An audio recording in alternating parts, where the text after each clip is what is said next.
and CBN TV on Flow Channel 101 and on CCT TV Channel 291. We do appreciate our U.S. and British Virgin Island listeners and viewers joining us for these informative and entertaining programs on 2020 Vision Radio and 102.1 FM. Do you know what you're drinking? If you are drinking plastic bottled water, chances are you're consuming plastic contaminants, BPA, and other hormone-disrupting chemicals you cannot see with your naked eye. Those empty plastic bottles take up to 450 years to decompose. In the meantime, plastic bottles are polluting the environment. They are dangerous to the planet and our health. The safer solution is to acquire your own Kangen alkaline water filtration system, and you'll never have to buy toxic bottled water again. Help save the planet and drink clean water for less than the price you'll pay for acid plastic bottled water over the next few years. The Kangen technology is the world's most popular, most acquired water immunizer. For more information, you can call or WhatsApp us on 917-207-1307. That's 917-207-1307. Change your water, change your life. The views and opinions expressed on this program are strictly those of the participants and do not represent those of 2020visionradio.com or its advertisers. Good evening and welcome to another edition of Tell Me, which means that it's Thursday night. And guess what? We're celebrating show number 975 tonight, which means that this year we will be celebrating our 1000th or 1000, however you want to call it, about 1,000 shows. That is coming up later this year. And we're going to do something special. Three of us have to sit down and work out exactly what we're going to do for show number 1000. But trust me, we are going to come up with something and we're going to have some fun that night when we're doing it. And that's the only night I'm not going to tell Tulu and Daly that it's 10 o'clock and they're ready to go home. I promise you. Good evening, Tulu. How you do? Good evening, my brother. Good evening, Dr. Daly. I am indeed enjoying the grace of God. Another week has flown by and we are still here. And so I'm grateful for the privilege of being here again. Another week. Good evening to all those who join us on a regular basis. But again, a special good evening to our last standing warrior, Mr. Brother Philip, as he continued to deal with his physical challenges, supported by his family. Good evening, one and all. Welcome to Tell Me. And good evening, Dr. Daly. How are you doing? Good evening, Carlisle. Good evening, Tulu. I'm very well, thank you. Let me say good evening to all those who would have joined here on another lovely Thursday evening in downtown Charlestown. If you're on the FM dial, if you're on Twitch, YouTube, or on the Facebook feed, special good evening to all of you. And of course to my family. My brother Denny is still here, a bit under the weather, but recovering. Of course his wife is here. My brother Hugh in St. Croix, my brother Carl in Atlanta, my brother Stephen in California, and of course my two lovely sisters, Evan and Judith, up there in Connecticut. And to all my friends and well-wishers, good evening. And I'm saying good evening as well, and I'm hailing up all my brothers and sisters, wherever you are in the world. And those include Mary and Glenda and Merv, who are at various points in the United States of America. And Everett is down there in Tortola, and Trevor is here in Nevis. I want to say good evening to you and your families, and hope that you're doing well. And I always like to say that I have some of the best brothers and sisters in the entire world. They cost me, but they treat me like a special too. So I'll take everything. When they're ready to cost me, I'll take the costing. And then when they're ready to treat me good, I'll take that as well. I don't complain. At my age, I promise not to complain too much for the rest of my life. You know none of them cuss him, right? Right. They may chastise him heavily, but not cuss him. Gentlemen, let's look at the birthday list. And we have a number of persons who are celebrating. Today is the birthday of my very good friend, Sandra Hanley. Hope that you're having a great day so far, Sandra. Down in Tortola, Chucky is celebrating today. And then on Monday, Dweije Morton will be celebrating, as well as Kenneth Libert and Lucita James. I call her Rosita France. But you know, in Nevis you have one person with two different names. That's normal. But Lucita James is celebrating on Monday. I have a cousin, Beverly Brown, is celebrating on Tuesday. Dillis Brown is celebrating on Tuesday. And my very good friend, one of the best netballers I've ever seen, Pipsin Crescenti of Lahati, will be celebrating next week, Wednesday. And then we have Mr. Pemberton, Mr. Clive Pemberton. I like to call him Clive. Some other people might call him Cleve. I like to say Clive for whatever reason. And then I understand that tomorrow James Brown will be celebrating. I understand that Gigi Skeet has a birthday coming up too. She didn't tell me, but I found out. Yeah, she's making 16 tomorrow. 16. Giselle, I only laugh, may say nothing. Monday, Monica Lescott will be celebrating a birthday, and she has very special greetings coming from a good friend, Vinette James. You know, so all those persons are celebrating, and I'm sure that there are some other persons who we don't know. I see JD is also celebrating tomorrow. Okay. JD Keynes tomorrow, along with Gigi.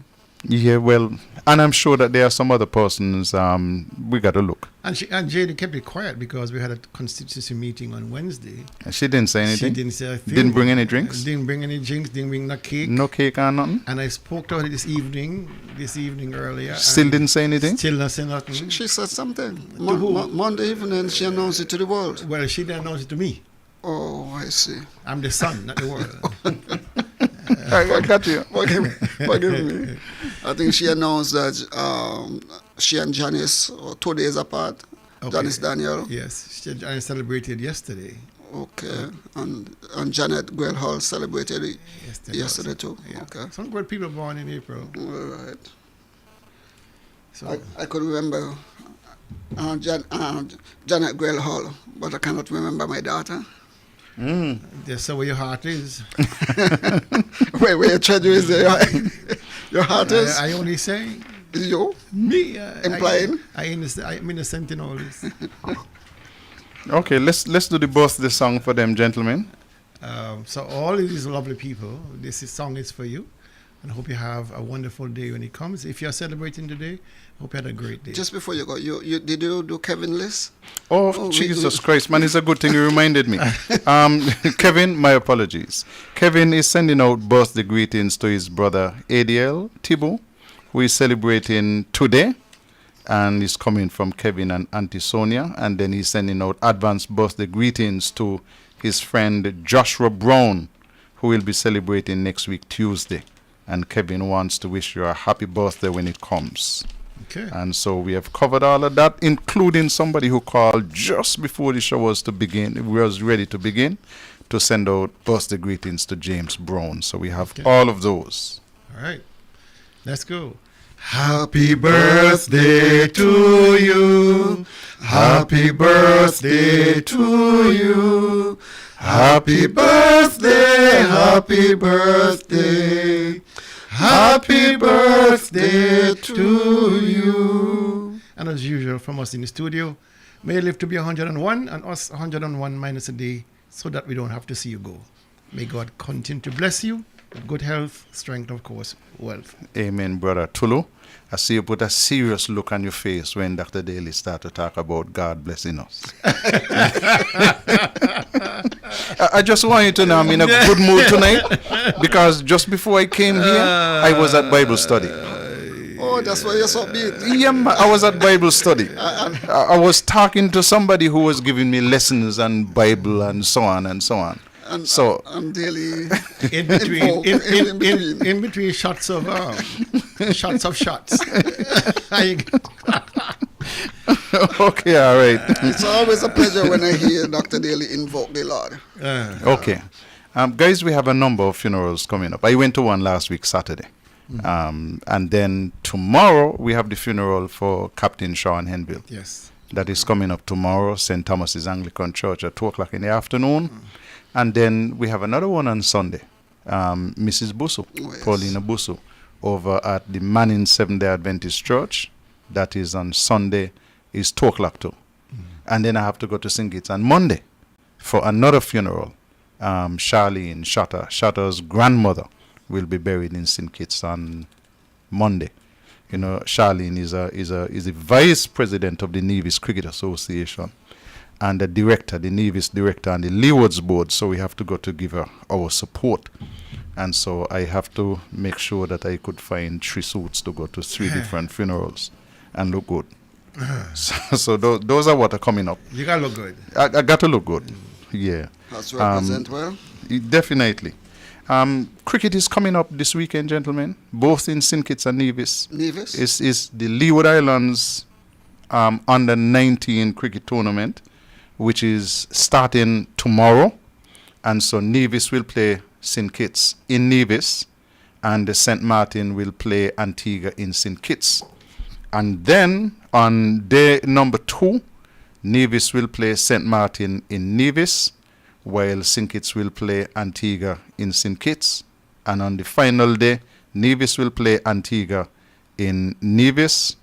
And so that leaves so now. St. Kitts will be playing against St. Martin. St. Martin come in by boat tomorrow, and they depart by boat after the final game on Sunday.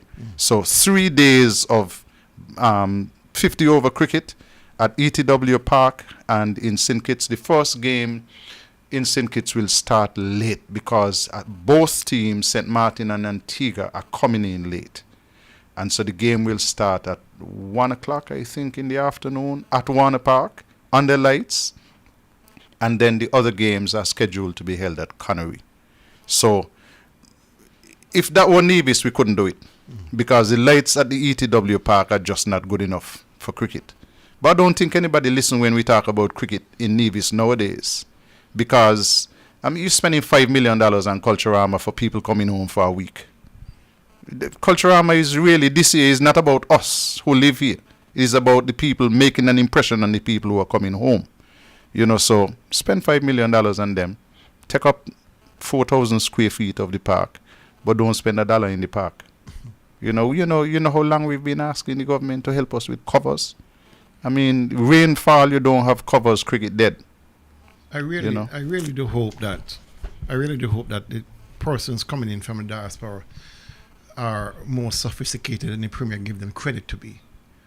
Because you can put paint on a pig, it's still a pig. You can paint it blue, pink, purple, any color, it's still a pig. And what he's trying to do is trying to color Nevis in a fashion that persons will be impressed. It's just color. Just like I take crayons and or a paintbrush. You cannot hide incompetence with color. You cannot paint over bad mind and selfishness and greed. You cannot cover over the fact that you have not done good by Nevis and its people. And so I do hope that the people coming in will dig deeper than the veneer that the Premier is trying to put on Charlestown and the village and wherever else he's trying to color, to make us make people impressed that something good is happening.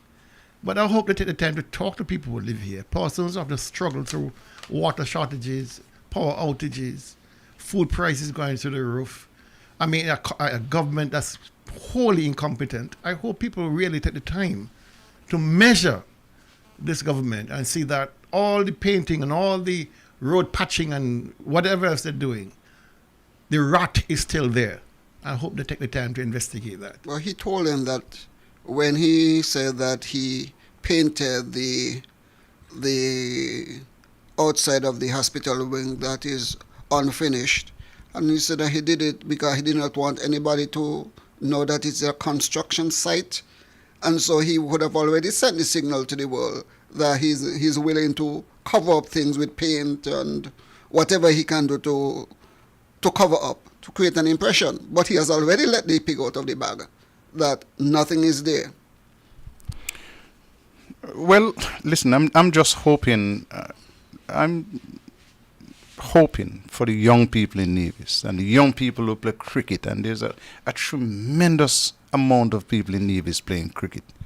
I'm hoping for their sake that we will pay some attention to the ETW park so that we can at least bring it up to a standard where we can attract cricket, regional cricket. We had the Under-19 World Cup in St. Kitts. All the games were played in St. Kitts at various points throughout St. Kitts. And no facility in Nevis was good enough to attract any of those games. Years have gone past. We have had women cricket in St. Kitts for 2 consecutive years. Nevis could not attract a single one of those games, despite the fact that the Cricket Association was able to bring a delegation here from the West Indies Cricket Board, and including in a second meeting representatives from the West Indies Players Association, WIPA, to come to Nevis to say, let us look at your facility. Let us tell you what needs to be done to bring it up to a standard. And we haven't seen a stroke out of the government to assist in getting that done. But I'm not blaming them to cater to people who want to whine and walk up and get drunk and do all kind of foolishness. That is where the focus is. Focus on that. But one of these days, I want you to be able to look yourself in the mirror and ask yourself, what have I done for cricket and netball? What have I done for those sports? And I hope that you will be able to answer that you did your very best. So you send back the question to him that he posed to TDC and Hasfords. What will be the legacy in relation to Nevis? Tulu, you like confusion. Let me go over to St. Kitts and say, gentlemen, I noticed that the fellows have picked up their guns again. We had a nice little calm during the Lenten period. Lent is over. And the fellows picked up the guns again. As I understand that 2 people were shot on the same street. One last night, one today. I really don't know what's happening over there. But I want to, even as we think about that, I want to take you back because I went in the archives and I pulled up an interview and I took this clip from that interview.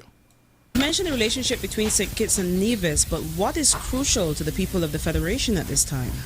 The first, second, third, fourth, and fifth issues are all crime, in my view, and security. Crime and criminality have become a fundamental problem for us. In my estimation, it is the single largest obstacle to any meaningful national development. I'm going to stop it there. Anyone of you recognize the speaker? Because sometimes these accents does throw me down and I just can't define who the person is. That's a snake. Well, I'll tell you something. Just like a pig, you can paint it any color you want. Bullshit is bullshit. Any day of the week, 24/7. And what the premier, back then was talking, was that he's saying that crime and criminality underpins the very survival and development of St. Kitts and Nevis. He had a lot to say then. And he's been trying to say something now. Of late, he's put out a long post about, holding hands and singing Kumbaya and hoping people will get common sense and same old bullshit. All right? The problem is that you cannot solve these matters in a short term, even medium term effort. These are long term efforts. Persons who are killing each other are set in their ways. They decide they're going to kill each other. The problem you have to face is that there's very little you can do about it. If what you're going to do, swamp the whole country with armed police and soldiers? These are guys who have intent to kill each other. How do we stop this? I'm not certain you can.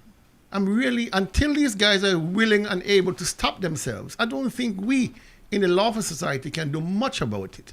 What we can do as a society, however, is to ensure that the conveyor belt of new persons going into crime and criminality is delayed, reduced, whatever way you want to do, with proper education, proper skills development, to make sure that they have a skill set that can get them gainfully employed, make them feel like men and women.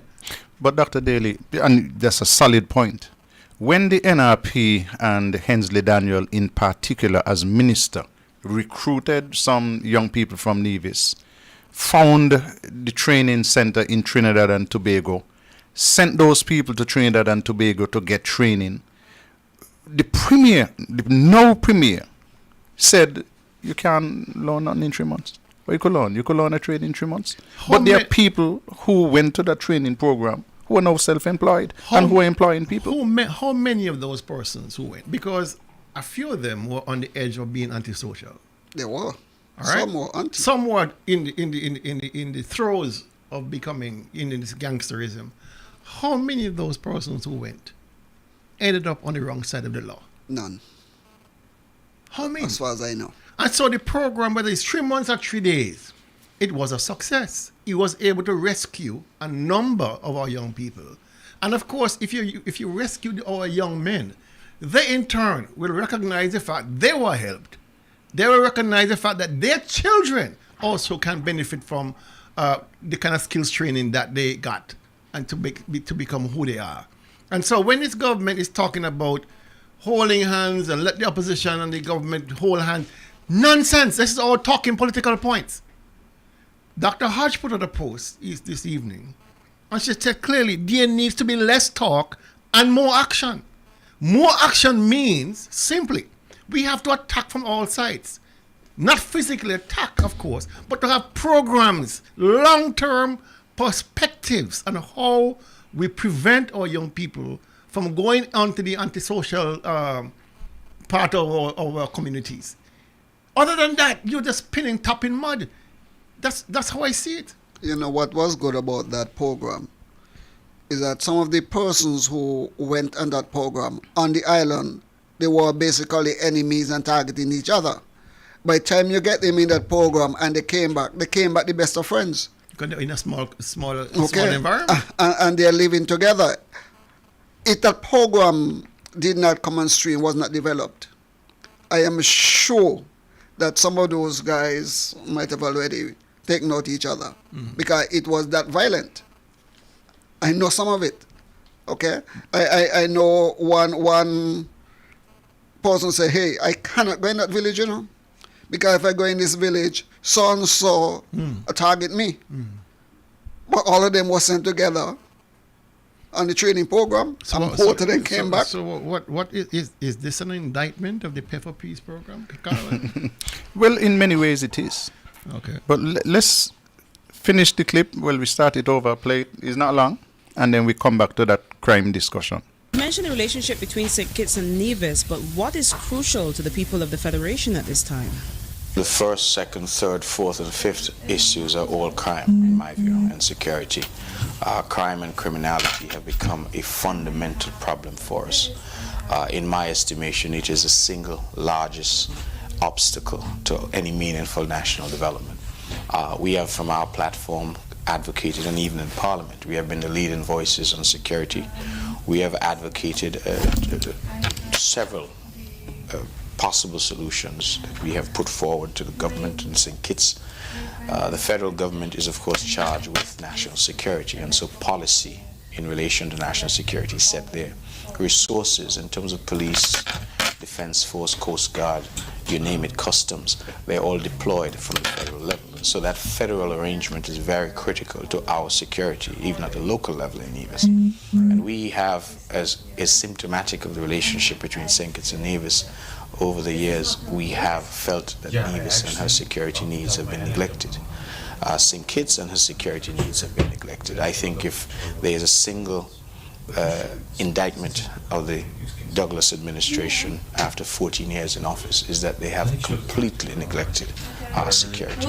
And so while we have made meaningful strides as a country, I think that it is meaningless to continue to talk about hotel developments and resorts and that kind of thing unless we can guarantee the security of our people in their homes and in their businesses, and of course the security of our visitors. Mark Brantley, he had a 10-point plan. I mean, he knew exactly what to do to fix the problem until he became part of Team Unity and was a part of Team Unity for 7 years. Because recently I've noticed, listening to the narrative, that if you are not careful, you would think that Mark Brantley was never a part of Team Unity. He seems every now and again to extricate himself and put himself on the outside. So they had a problem with water in Kean. That's not his problem. Nope. They had a problem with crime. That's not his problem. He couldn't put anybody on PEP and all kind of things. That's not his problem. So if you leave history to him, the version of history that you will find is not the real version. It's antiseptic. It's cleaned. He's not responsible for anything. But, I agree that, a country, you have to be cognizant of the crime and criminality aspect of your country's development. But the way he couched it, as if, we are in this bottomless pit of crime and criminality, and we can't advance as a people. It is not like that. You want to take the call? Yeah. Yes, we're going to take the call. Good evening, caller. Carla, good evening to you guys. Good evening. Mr. Daly and Tulu, I'm listening to you. And Carla, I just want you to remember that the gentleman said he was in the yard. Oh, you're right. Remember, he was in the yard, so he didn't know what was going on inside. Okay? You're right. I forgot that. Have a good night. Thank you very much, Carla. This clip that is played is when he was targeting Dr. Douglas. Dr. Douglas. Yeah, he and the Labour Party. Yeah. Okay? And he basically blamed Douglas, Parry, and Hensley for everything that went wrong in the island.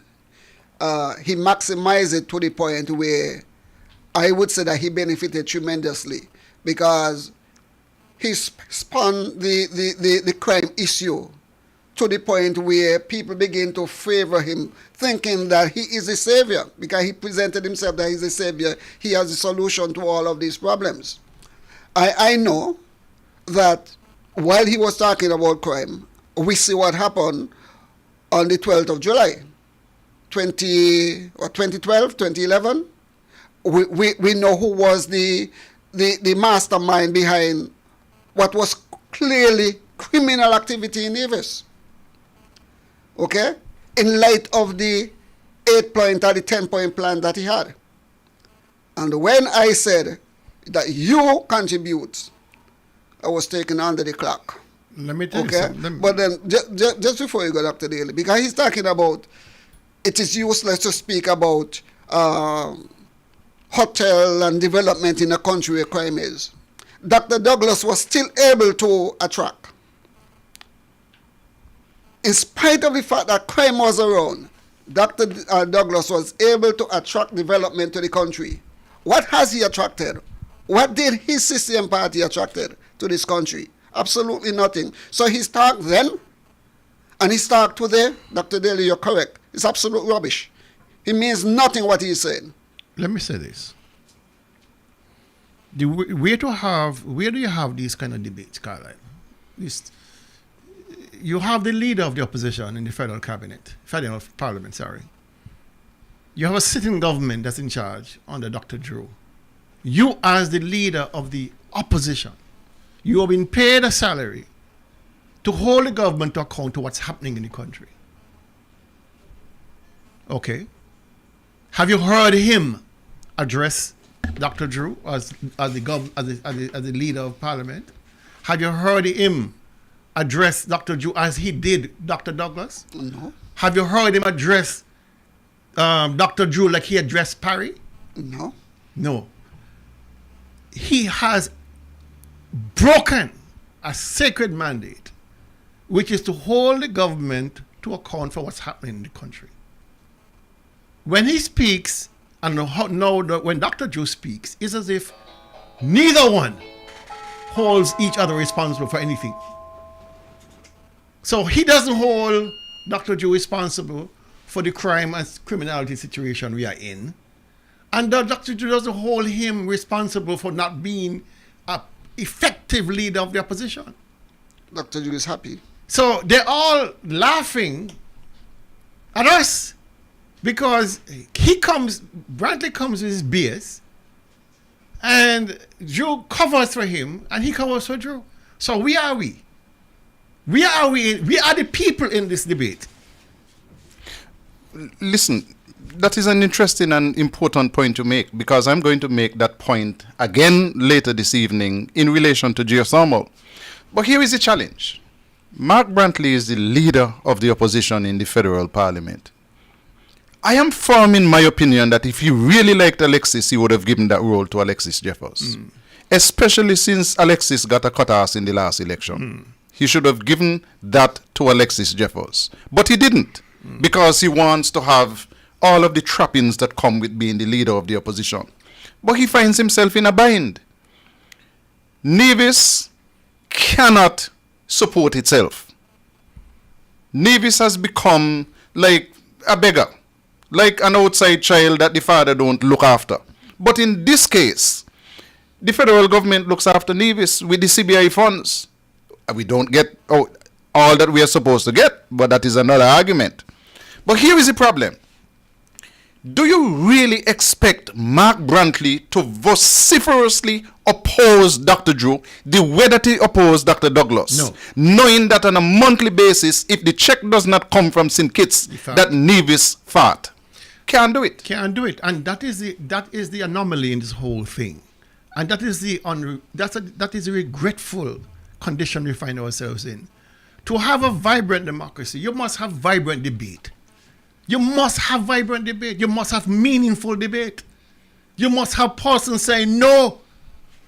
You must have persons saying no, I can't agree with that. I must hold you accountable for that. But you can't do it because you're the Premier of Nevis. But the Premier of Nevis. But let me say one more thing. If Alexis was given this position as leader of the Chicago, I'm not certain he'll be any better off. He'll probably be worse off because he don't have. He don't have the gravitas. No, he not got no brains. He got one. No, he ain't got no brains. He got one brain cell in the head. That's to open his mouth and talk fat. But Sean would have been the ideal person. Agreed. To be the leader of the opposition. Agreed. I mean, he's not my cup of tea personally, but at least he's bringing the fight. He'll be bringing the fight to the government. That is what you're supposed to do.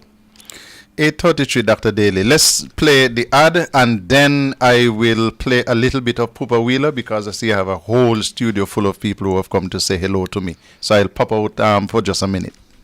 Do you know what you're drinking? If you are drinking plastic bottled water, chances are you're consuming plastic contaminants, BPA, and other hormone-disrupting chemicals you cannot see with your naked eye. Those empty plastic bottles take up to 450 years to decompose. In the meantime, plastic bottles are polluting the environment. They are dangerous to the planet and our health. The safer solution is to acquire your own Kangen alkaline water filtration system, and you'll never have to buy toxic bottled water again. Help save the planet and drink clean water for less than the price you'll pay for acid plastic bottled water over the next few years. The Kangen technology is the world's most popular, most acquired water immunizer.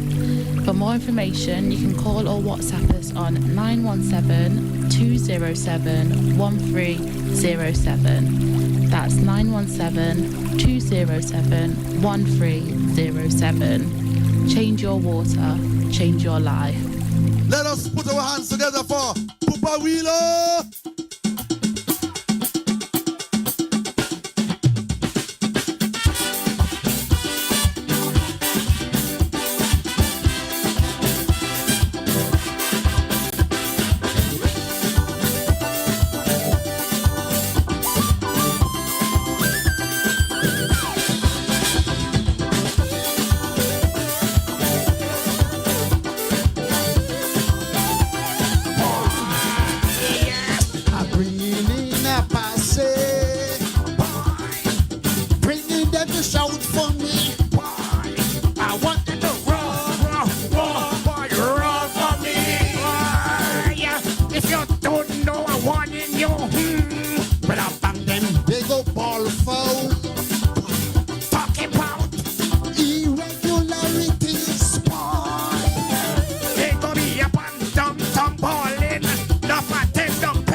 and amigos, como esta BNB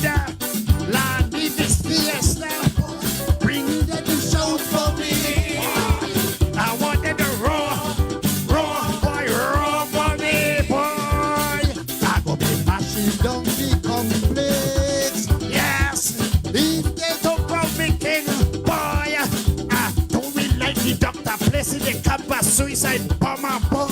Bringing them to shout for me. I want them to roar, boy, roar for me. Anything you want, you go get, boy. I'm mixing up the soca.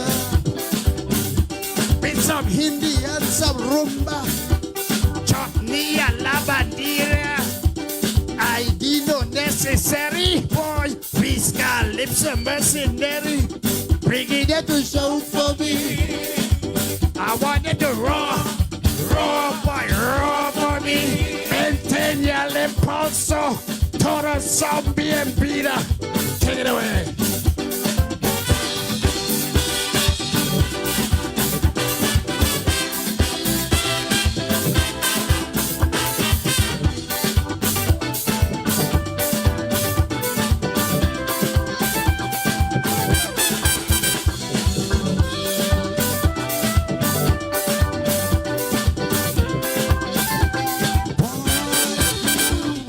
Local fans decreasing. By the numbers they keep dropping. No, but they don't Shout no more. Like they used to shout before. boy. Disgruntled fans they crumbling about promised songs. Fail on delivering. Boy, start song and can't finish it. It's standard English, singing stupidness, nonsense. Why don't you sing a song? Papa Wheeler, we're going to come back to you, but we'll continue the show right now. Gentlemen, I've been doing a lot of research and doing a lot of checking on this, the geothermal story, for a number of reasons. And I tell you why.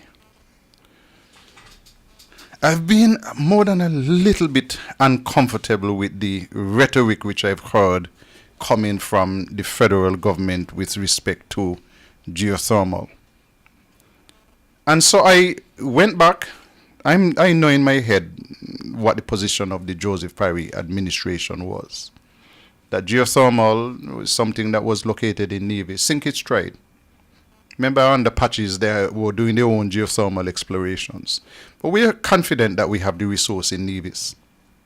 And our approach was to have a developer who would develop the resource.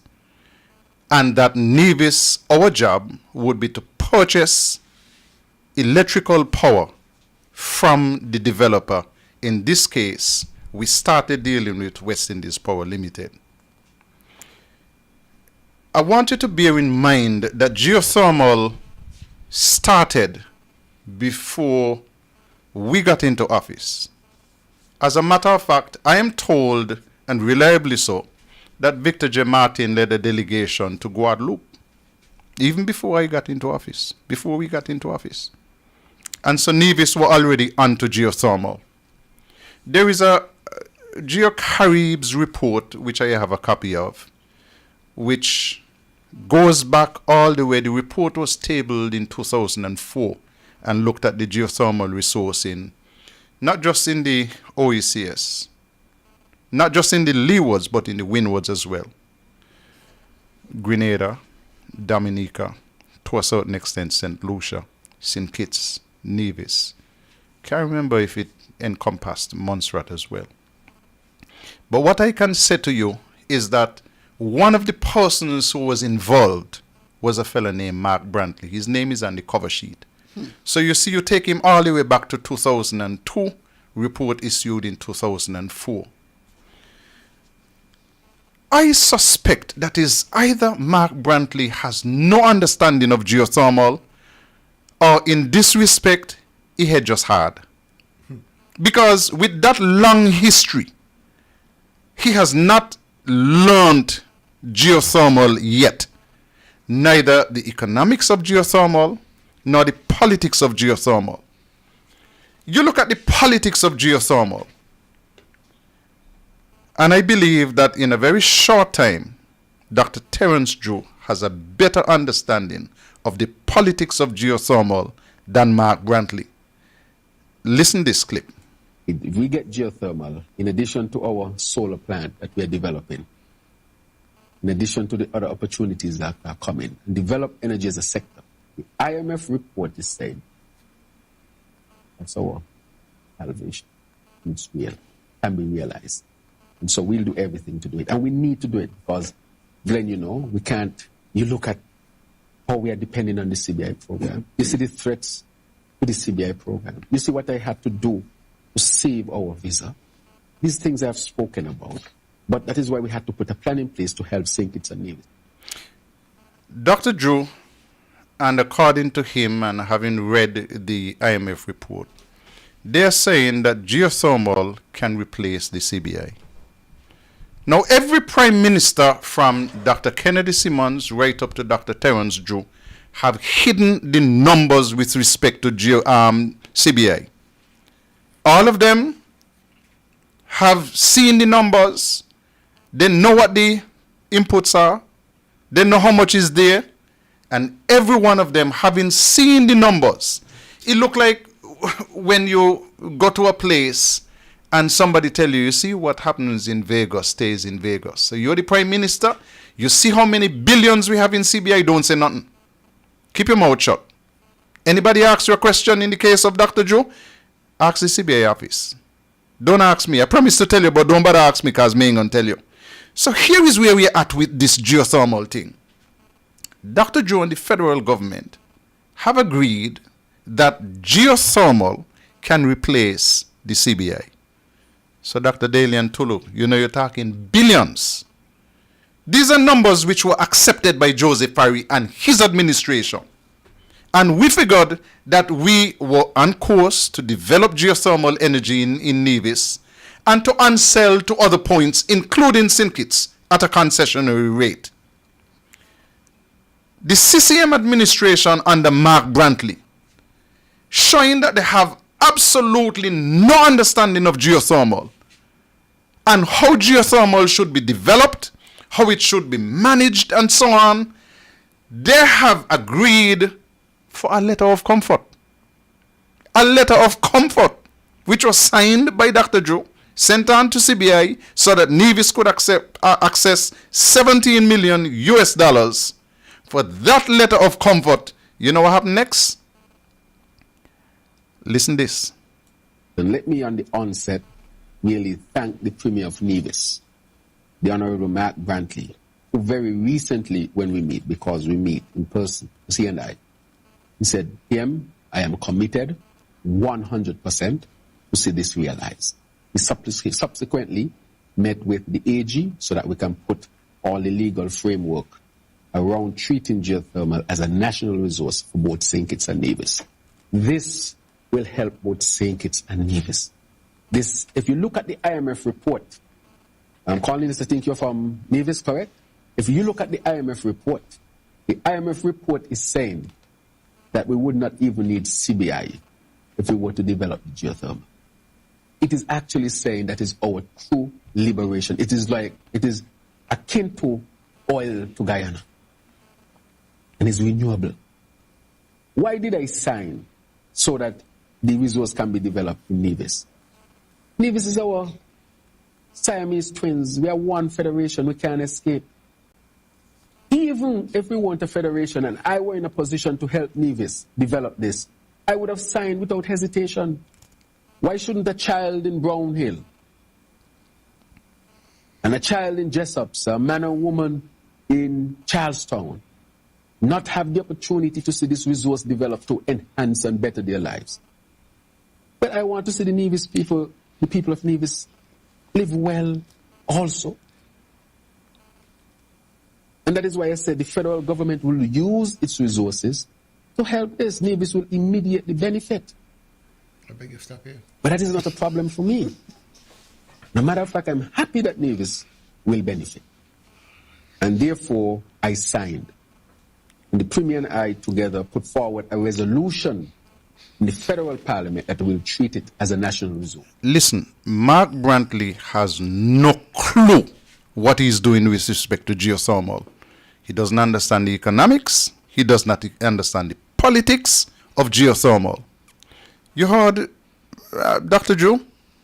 That is why he signed, because it's a national resource. And he wants to see people in Nevis benefit the same way.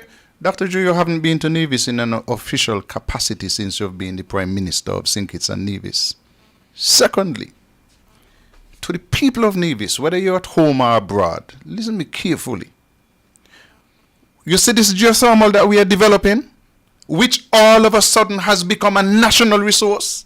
I don't know why the federal government and Nevis had to agree that this must go to Parliament for it to be a national resource. So why not develop geothermal in Nevis? So if you find gold or silver oil in Nevis, you can nationalize it and make it a St. Kitts Nevis resource. Gentlemen, it makes absolutely no sense. And the path that we're on, you develop geothermal, you will wake up a morning and St. Kitts going to be selling geothermal energy back to Nevis. St. Kitts will be selling Nevis the energy that we have found in Nevis. I have one question for you, Carlisle. Just one.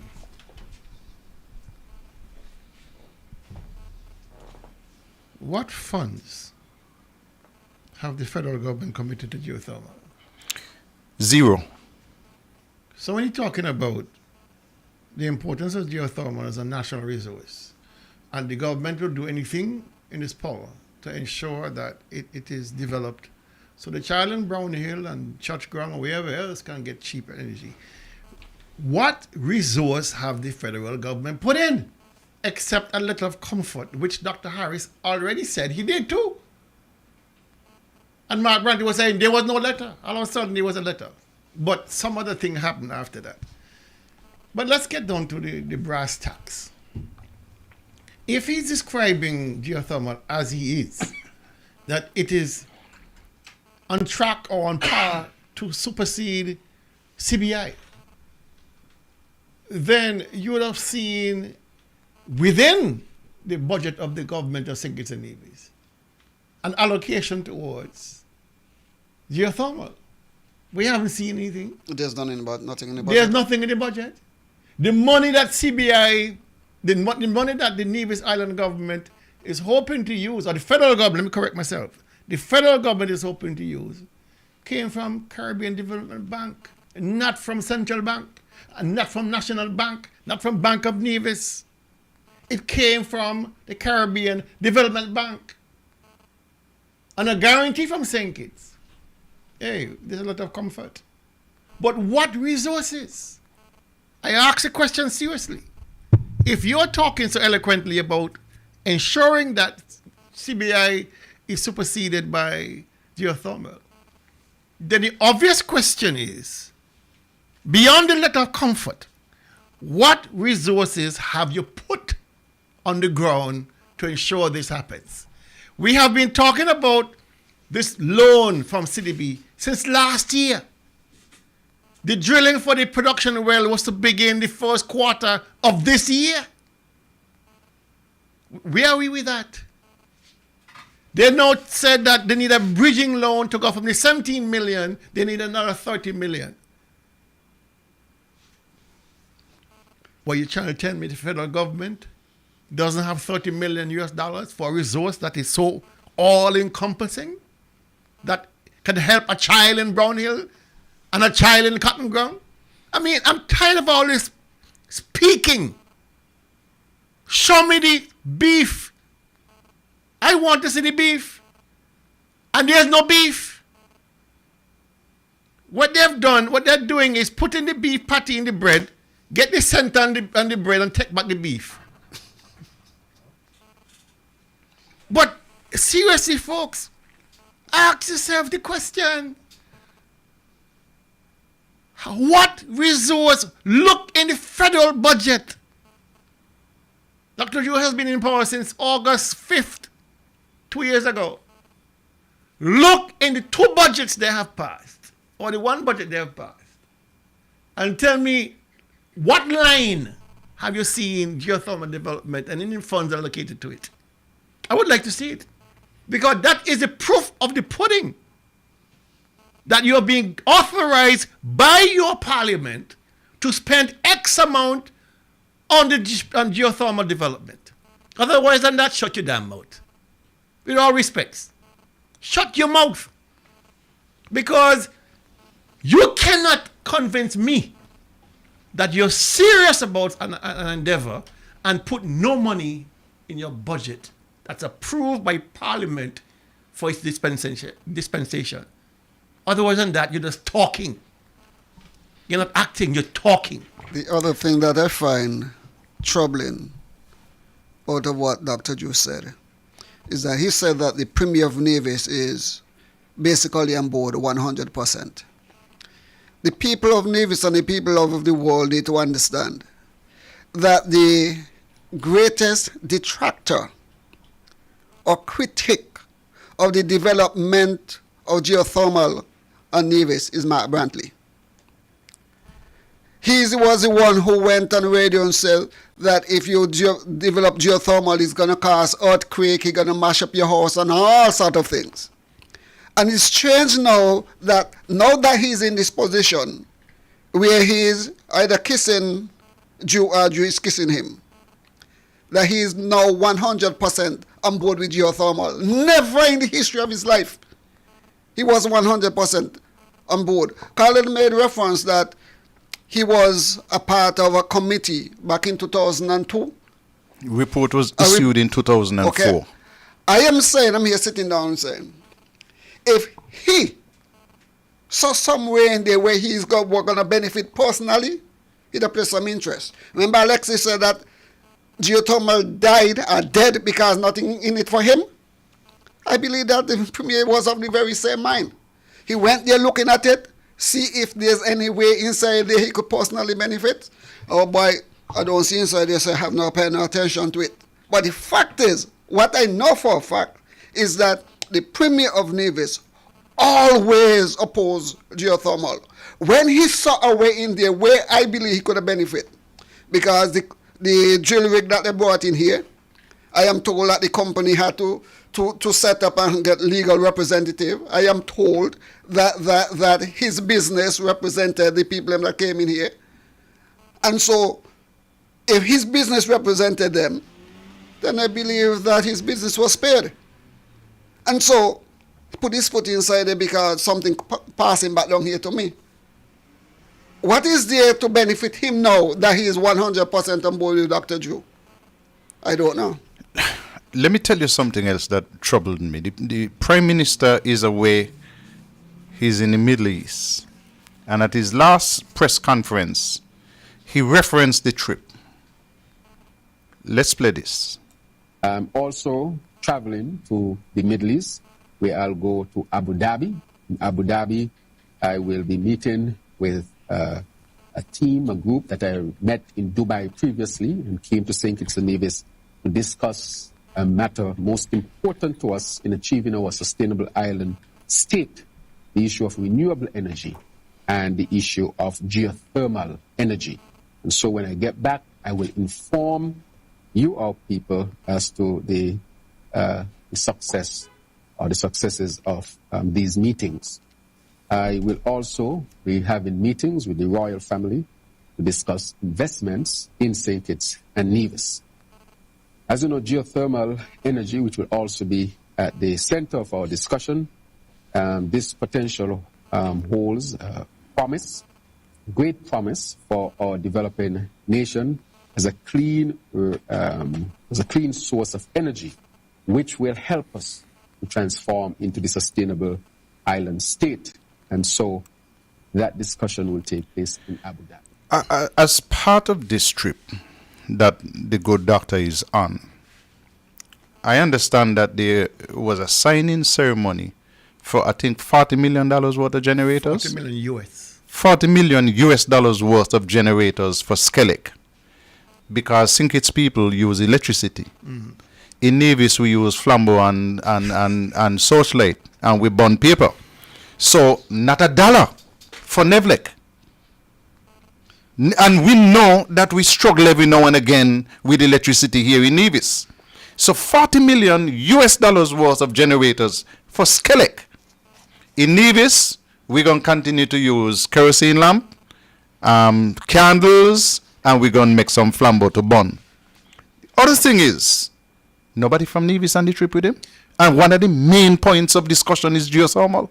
But that's a vexing thing for me, because Mind you, nobody and one of these are the same thing. It appeared he went. I'm assuming the first lady went with him. But it was a one-man show. There was no team. There was no team that went along with no delegation that went. And here you are, discussing the ultimate saver of the Federation, Geothermal, and you don't walk with anybody from Nevlik. You don't walk with anybody from Skellig. You don't walk with the Premier or the Permanent Secretary. You don't walk with anybody. You go there as a Lone Ranger to speak with people who are head and shoulders above you in the knowledge of the geothermal funding, and in funding in particular, and you walk with nobody. So how serious are you? So when the technical people are asking technical questions, who's going to answer the technical questions? I mean, I don't want to be disrespectful to the Prime Minister, but this is nonsense. If this is as he was touted to be, a follow-up meeting from Abu Dhabi, and he's going to meet with the royal family and all this wonderful thing, have a delegation with you, resource people with you that can answer the questions that will be posed of you. We want to know exactly from this perspective in here, from Navy's perspective, what is in it for us? Are you trading away the house? Are you giving away the puppy? We want to know. And any agreement between the federal government and the NIA must be ventilated before it is signed. We cannot trust this leadership we have in Nevis under Mark Brantley or any man from CCM. We have seen what they can do. They gave MUA 50-year monopoly on the future of Nevis for offshore medical. We can't trust them with that. They gave Paradise Beach Limited, or what the name is down there, permission to break our rules about setback from the sea. Had to end up in court. We have seen how they treat divisions. Total disrespect. We have seen the hospital extension. How many years now in the making? Since 2017. In 2024. Can't get done. So why would we trust them to do right by us, and they have never demonstrated that in the past? Why would we trust them to bring any case on behalf of the people of Nevis when they have fooled us in the past? They went down to sink 7 years in the team of the government. No talk about fair share. No negotiation, not even a cabinet submission. 500 million came, we can't find it, and we must trust you. And Dr. Drew, leave me out of that matrix there. Gentlemen, I remember, and I went searching and I found it. The 10th of March, 2010, we're talking 14 years ago, that we in the Joseph Parry-led administration sat down around a table to agree to the concession for the developer at that time. But not only that, we agreed with the developer, since they were now ready to move forward and get a loan from a bank, that we were going to allow them to charge not what the agreed price was. They were less than 10 cents US per kilowatt hour. It was 9 cents. 0.975, almost 10 cents per kilowatt hour. We allow them, since you're now going to get a loan to commercialize the thing, you could charge 12 cents per kilowatt hour, so long, until a certain period of time when you must revert to the 0.975 US cents per kilowatt hour. And then the other day I heard the Brantley administration bragging and boasting, oh, you see this geothermal, we have a deal, a steal of a deal, 21 cents per kilowatt hour. Steal of a deal with who? Well, it don't matter, because none of the people who they were talking to make any sense anyhow. But here's the irony. Here's the irony of this whole thing, this whole trip. In this whole preamble leading to this trip, he never mentioned this contract signing that Dr. Jeffrey Handley signed on behalf of the Prime Minister. Signed with the Arabs, the same Arabs, who were begging money for geothermal, gave them $40 million to buy generator sets for Skellig. Diesel generator sets. That's the point. And they sell diesel, right? They sell diesel. But you're going to turn around and try to convince poor Kelvin Daly from Prince William Street that you're serious about geothermal. On which day of the week you think you can fool people like me? How can you be talking about going deeper into diesel generation of power, at the same time touting renewable energy on the other hand? We will not need the diesel generators. No. And you're going to the same people. You're going to the same people. For money. Who's selling diesel? Who's selling diesel? Okay. No wonder you're a doctor. I want to go back to something that Carl said. Because since we are talking about the diesel generator, he said that this deal was signed to provide generators for St. Kitts and none for Nevis. But the Prime Minister is not responsible for generator. The Premier of Nevis purchased 2 generators. Nevis was having challenges. St. Kitts was having challenges. He purchased 2. And he purchased 2 for Nevis. So it's only is a loan. It's a loan. So if the Premier and the Prime Minister have such a wonderful relationship, and you know for sure Nevlec needs a new generator, they're patching up 3 old generators to make 1. The Premier hasn't told the Prime Minister. Hold on. If you have such a wonderful working relationship, and you heard the Prime Minister say it, we have personal meetings, face to face. And if you're concerned about the consistency of power on Nevis and stopping all this load shedding and blackouts that hit us regularly, then you say, boy, Drew, you're talking to the Saudis about a 40 million. Make it 50 million now. We're going to pay it back from Nevlec. But let me join the loans together. We're going to pay our share of this because we need a new set in Nevis. If you have such a wonderful relationship, make 1 deal. Send 1 to Nevis and get 3 to St. Kitts if that's how the break up the situation is. Because it's clear that we are so far out of the realm of geothermal that we do need a generator set. Thanks to this government. Because when we were on the cusp of getting geothermal ready for Nevis, they were out there shaking all the trees and saying, no. They don't want it. They don't want it. Nevis is going to blow up. All kinds of things going to happen. The only person that made money off of geothermal in Nevis is Mark Brantley. So I was correct with my analysis earlier. Because his law firm, which he owns, are the ones who did all the legal work for Nevis Renewable Energy International, NREI, that company that they brought in here to do geothermal production. They were incorporated in Nevis with the help of his law firm. They would have paid substantial fees. So he made money. There's no doubt about that. So you're saying, sorry to cut you, that the well that the Nevlec man said was not built according to specification has to be condemned. That was dug by those people that came here. NREI were the contractors. They brought in their own drilling people. And the dug by the well, Carlisle, it is what? Was not built, dug to specification. Specification. So he got paid, and paid basically handsomely, and we got absolutely nothing for all that money? Well, what's new about that? It's the modus operandi of this government. It's a selfish government. And since we're on energy, let me say this. Carlisle, you were Minister of Communication and Work, so I'm not certain Nevlec came on. Sorry, may I ask, what's that? Nevlec came under your jurisdiction? Yes, okay. It did. I'm very much disturbed by what I'm hearing coming out of the board of Nevlec.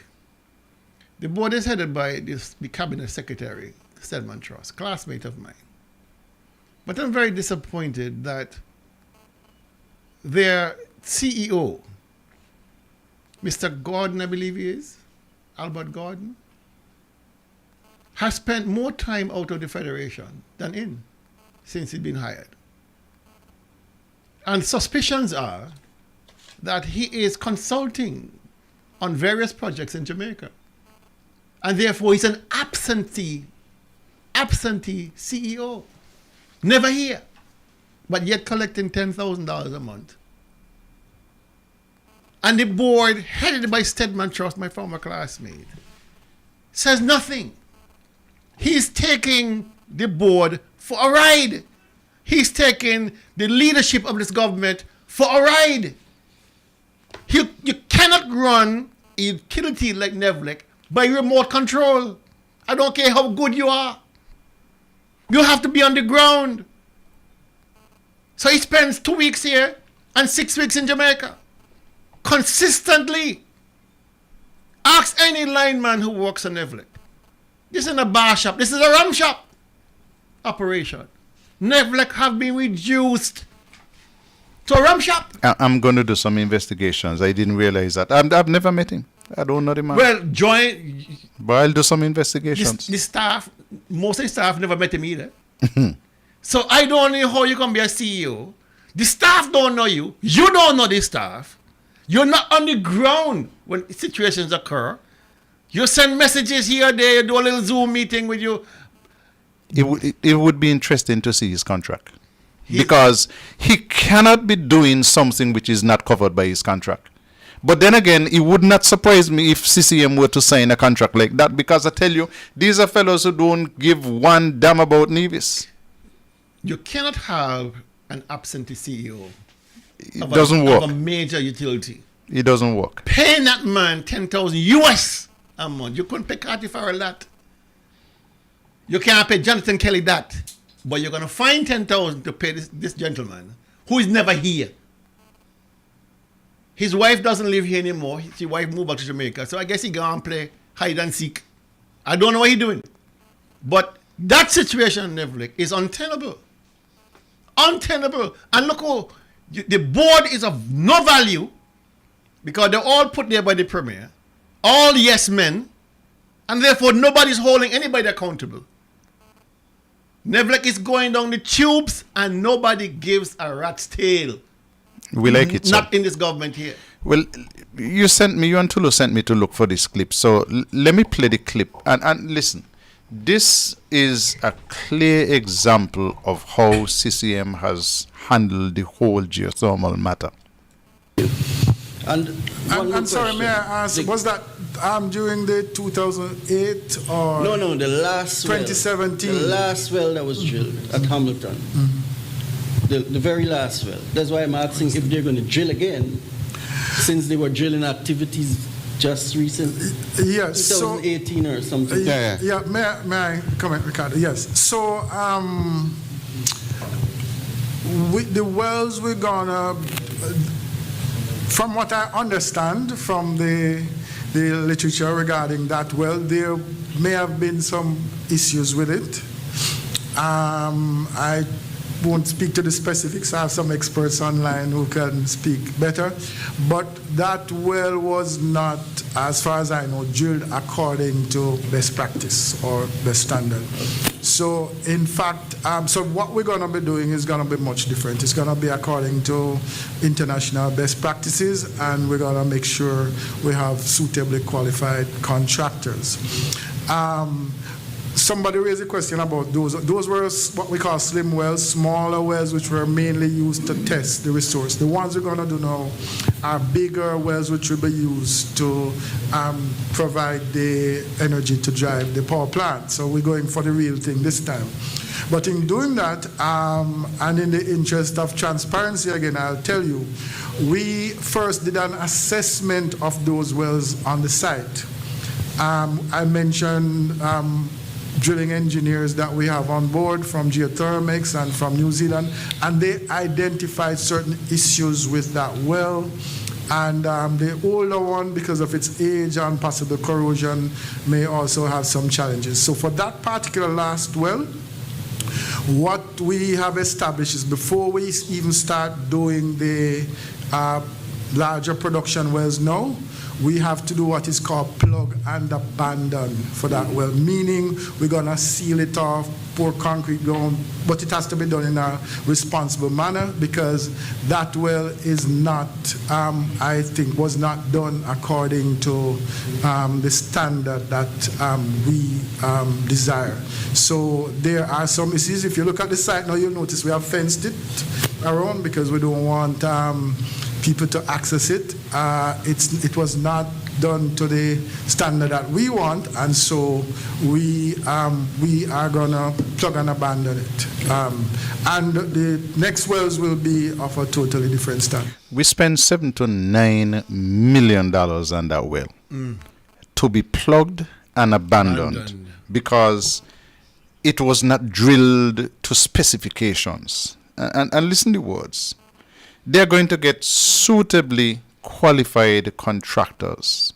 This is a condemnation of the contractor that Mark Brantley brought in here. He's the premier. How do they find these people?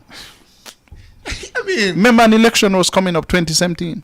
So they had to have a drill rig in here, ribbon cutting ceremony, people with hard hat. And I remember Papi show up there on the rig with I never see a scissor so long yet. It might have been shears. Any place else in this world, this government will have been hogtied and dragged out into the street. Any place in this world, charges would have been brought against this government. But here on Nevis, they get away with murder. You cannot tell me that you're going to go to Parliament and explain away $9 million that the Nevlec CEO just said the well has to be plugged and abandoned because they were not drilled to specifications. But who was advising the government? They were their own advisors. Who was advising them that they could take up $9 million of Nevis people money, drill something that doesn't meet specifications? But who told them that this company that they brought in here was qualified? Because based on what the guy is saying, that is the question. But it's not the first time it happened. But the same way they have gone ahead without any feasibility study to talk about the development of the Vance Amory International Airport. Who is advising these people? They are all advising themselves. When they went and got these companies out of the states for the hospital extension, who advised them? When they went and built the police station with a fire truck can't fit in there, who advised them? I mean, when they went and did the extension of the hospital and the elevator was too small, who advising them? I mean, these are things that are vexing because they keep repeating themselves. Well, they get away, so they have to keep doing it. And that is why I'm so angry. I'm so angry when persons I regard as level-headed allow this conversation to be skewed in a way that protects the Premier and his cabinet. Because they should not be offered any sanctuary. And so when Dr. Drew is talking so eloquently about the good relationship, I'm angry. Because he has not done anything to rein in the abuse that Nevis people is feeling under this government. He's not interested in us. So, you know, Perkins mentioned when we had that $10 million cost overrun on the road from Cotton Ground to airport, it was probably the bad choice of a company. Now it seems that when it comes to the geothermal and Nevlec, what the CEO, whoever the person was, he was saying again, it was the bad choice of a company. And so this government continues to make decisions that are bad for the people of Nevis and has cost the people of Nevis significant sums. Who benefited off of the road project, I don't know. But look at one more. The acquisition of Herbert's Beach. Oh boy. They acquired private people's land for for a private person, for a private benefit. Not public. Not public. They acquired Hubbard's Beach from a person who was going to do a development there, hotel development. Took the man's land, acquired it so that Hubbard's Beach Affair for Culture Armor could have their own funding. And Hubbard's Beach Affair is a private affair? A private affair. Okay. Funded by the government. The deal was that the NIA had a deal was that... Go ahead. Right? And so, the man took them to court. There's a judgment right now in the court against the government. The government impaneled a member committee to evaluate the cost of the land. The land value came back in at $2.4 million US. Plus penalties, plus costs, over $3 million that's owing to the owner of the land. Interest accruing every day at a rate, I think it's 3.5%. Every day. Every single day. That your children and my children and Carlisle's children have to pay. And this government is refusing to honor that court order to pay the man his money. So they appealed judgment? They didn't appeal. There's no ground for appeal. They acquired the man's land. The man took him to court because he wasn't getting his money. The court agreed the man was not being paid, ordered the man to be paid. Where's the payment? Still didn't pay it. Nothing paid? Nothing paid. Gentlemen, I'm going to leave Geothermal. We're going to play the ad, but we can't play the ad before we play this. But anyway, I ain't going to touch Geothermal. Because as far as I'm concerned, geothermal is on the back burner for now. So let's not try and resurrect it by talking about it and wasting energy on it. Because nothing is in it for me. I leave that. Do you know what you're drinking? If you are drinking plastic bottled water, chances are you're consuming plastic contaminants, BPA, and other hormone-disrupting chemicals you cannot see with your naked eye. Those empty plastic bottles take up to 450 years to decompose. In the meantime, plastic bottles are polluting the environment. They are dangerous to the planet and our health. The safer solution is to acquire your own Kangen alkaline water filtration system, and you'll never have to buy toxic bottled water again.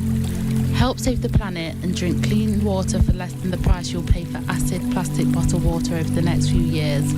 The Kangen technology is the world's most popular, most acquired water immuniser. For more information, you can call or WhatsApp us on 917-207-1307. That's 917-207-1307. Change your water, change your life. Thank you very much to our sponsors, Kangen Water, and we're looking for other sponsors too. So if you know other sponsors who want to get on board, we are right here ready and willing to talk to you.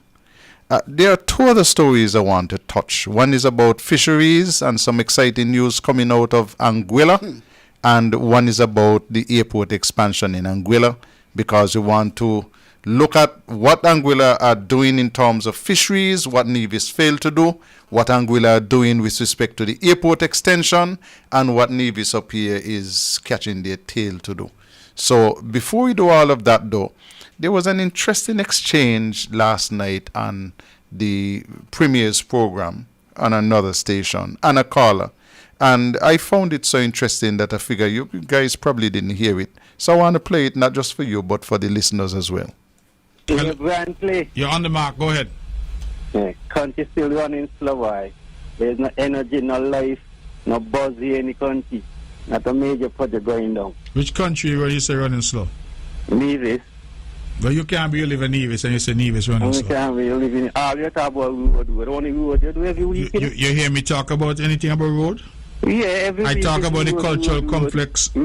Road can't provide steady work for the people. The cultural complex and cultural village are roads? The cultural complex and cultural village are roads? Them not minor thing. Minor?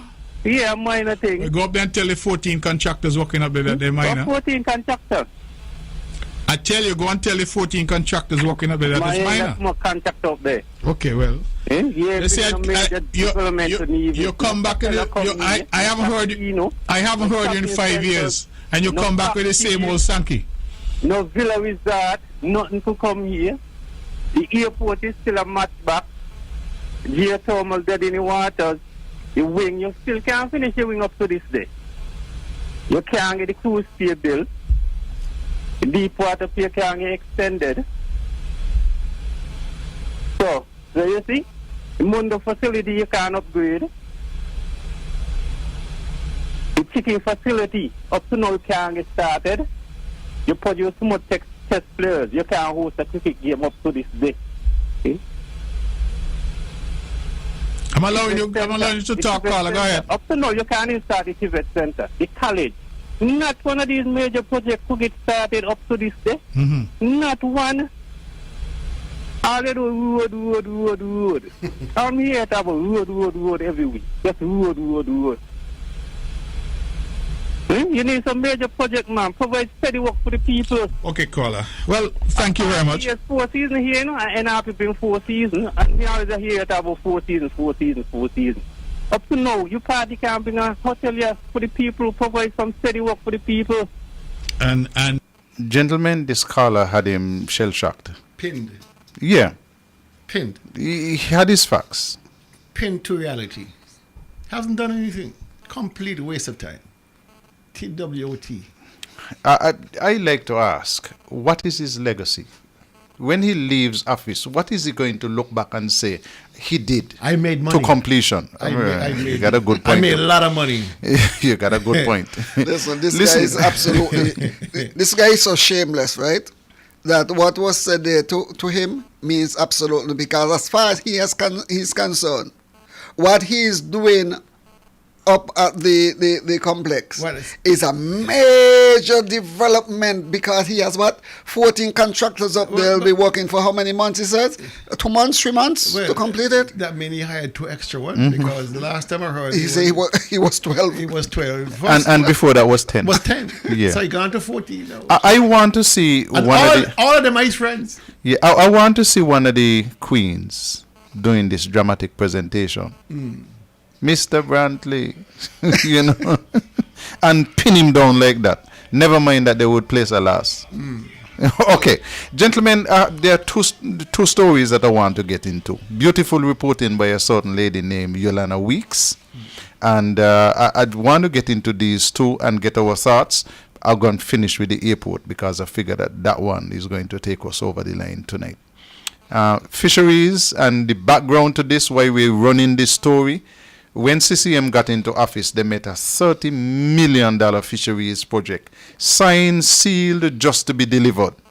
As Hensley used to say, food don't cook, all they had to do is sit down. Food don't cook, don't share, all they had to do is sit down and eat the food. And these fellows managed to miss them out with the food. Listen these two. The government of Anguilla is in the process of enhancing its fishing industry with a fish processing plant in Island Harbour. Speaking on Lloyd's Live at Environmental Expo 2024, Premier of Anguilla, Ellis Webster, said all parties involved are positioned to benefit from the new fish processing facility. As part of the Blue Belt, we're looking for funding for a fish stock survey. That is, we know what fish there are out there in our 200 miles of exclusive fishing zone. And then, so if we're going to do that and develop that, we have to have a fish processing plant so that we can process our fish for marketing and to sell to different markets. Certainly we sell them here to the restaurants, the hotels, and to local shops and local consumers. But when we expand the fishing, we have to have markets, and they require testing to make sure that our fish meet certain standards so that we can ship overseas. And that's what the fish processing plant is going to do. So right now we're in the stage of looking at a building in Island Harbour, and then once we procure that, then we will develop it, equip it, and go through the fish processing. And we want the fishermen to know that this would be like a one-stop shop. There's a second clip, but I'll take the call first, and then we're going to go.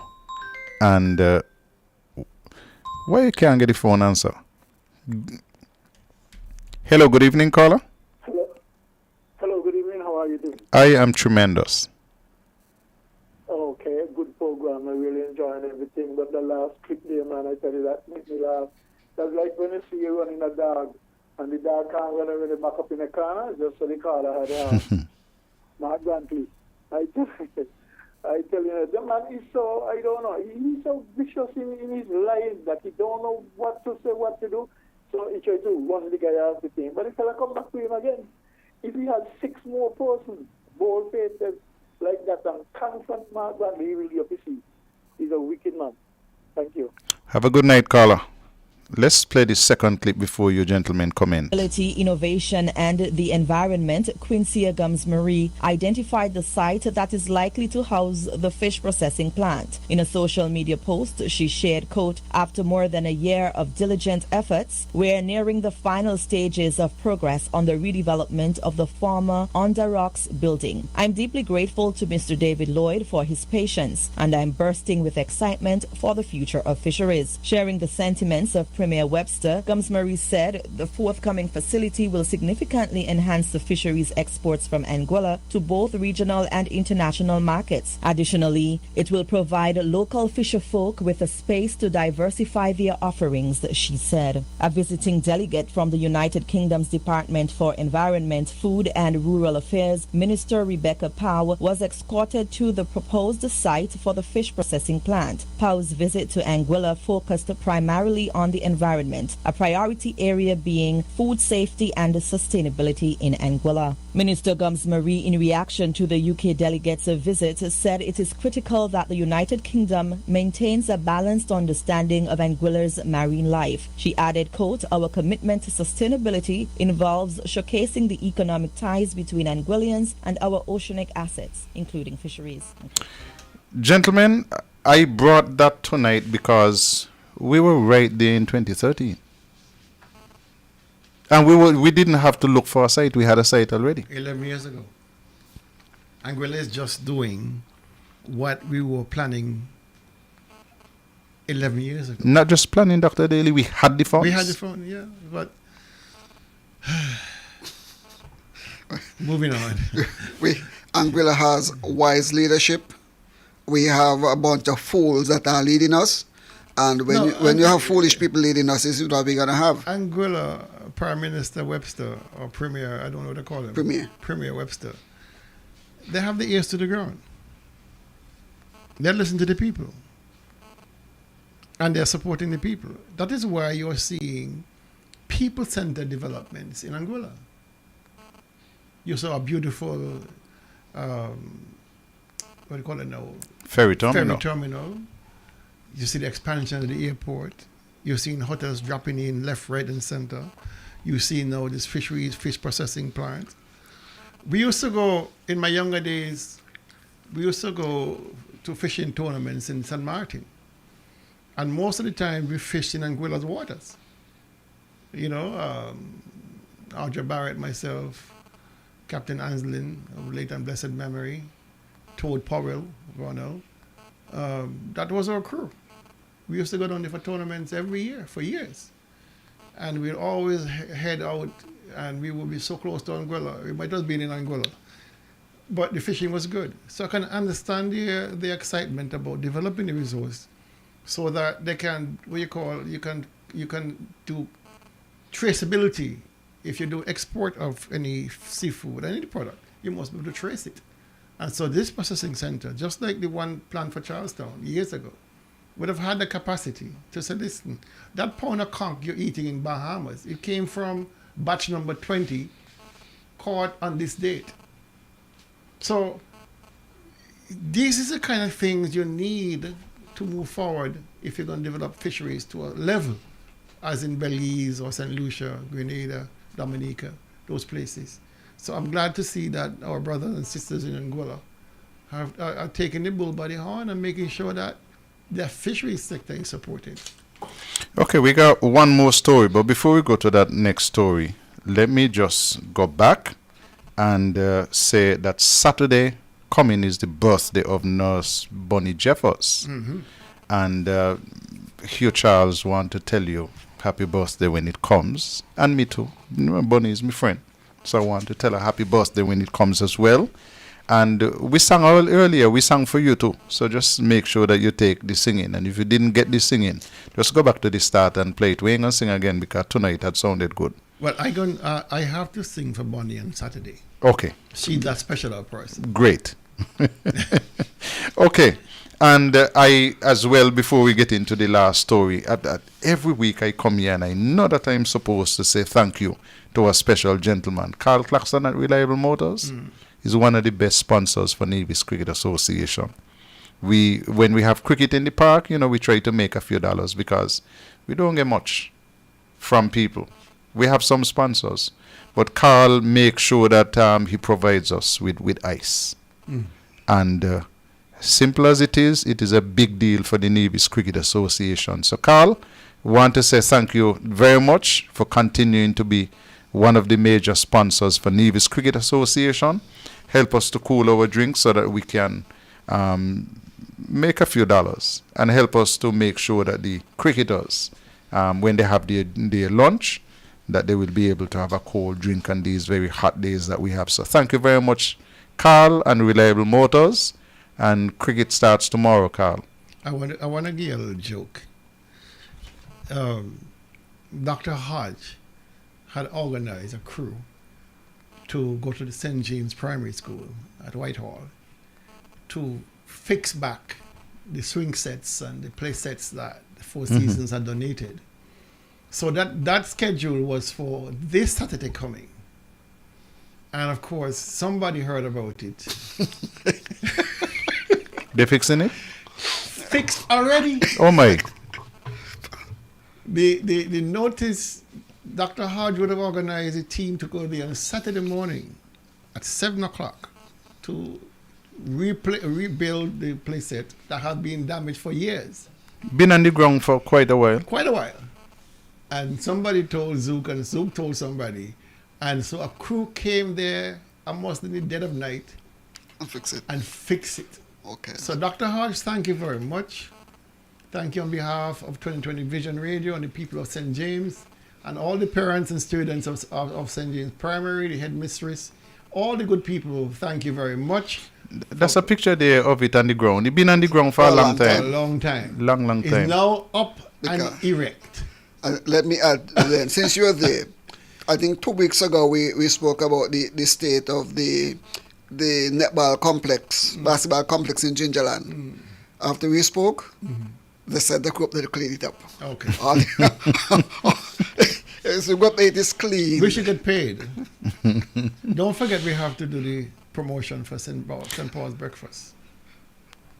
And we better do the next story very quickly and then do the promotion. Okay. How many tickets we have to give away? 25.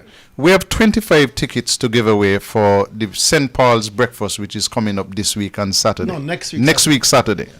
The 27th. But here how we are going to do it.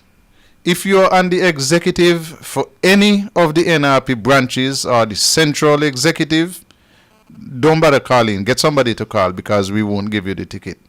We want other people. We want to encourage other people to call in so that they can get the tickets.